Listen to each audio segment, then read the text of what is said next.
पटक हमला भयो आक्रमण भयो प्रहरीमा केही निवेदन दिनु प्रहरीमा जति निवेदन दिँदा पनि सुरुमा सुनवाई नहुने यो त लडिस् कि बाटोमा बाइकले हानो कि एक्सिडेन्ट भइस् कि यसरी अर्कालाई फसाउन मिल्दैन भनेर मुद्दा दर्ता भएन। हजुर विपक्षीमा ल्याएर पटक पटक घाउचोट फारम मैले माग्दाखेरि समयमा घाउचोट फारम दिएन। कहाँको प्रहरी कार्यालयमा सागदोबाट मलाई न्यायबाट वञ्चित गर्नेमा सुभाष केसी त्यहाँको इन्सपेक्टर हुनुहुन्छ, उहाँले यति मात्रै मलाई गर्नुभयो, तँलाई उफ्रिन्छ यहाँ तँलाई थुनिदिन्छु भनेर हप्काइ दप्काइ गर्ने मलाई यति यातना दिनुभएको छ। उहाँ सुभाष केसी ज्यू प्रहरीको मान्छे हो, तर मैले नेपाल प्रहरीबाट मैले त्यति बेला सहयोग नपाएको हो उहाँको कारणले सागदोबाटोबाट।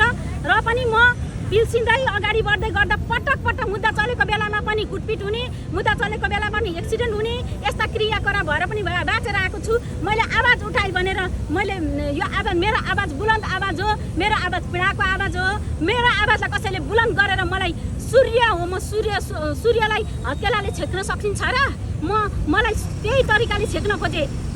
नातावाद कृपाबाट भ्रष्टाचारको खेती मौलाए, मलाई न्यायबाट वञ्चित गरे। मेरो श्रीमानको शेखर तपाईँको म सेलेरी सर्टिफिकेट हजुरलाई देखाउन सक्छु। त्यो पैसाहरू सबै यस्तामा खर्च भएका छन्। मेरा छोरी आज भोकै छन्, नाङ्गै छन् भने म लड्छु, किनभने त पैसाको लागि आकियोस् भन्ने पनि मैले देखेँ। हो, म पैसाको लागि आएको हो। मेरो श्रीमान मैले पैसा कमाउन खाडी पठाएको।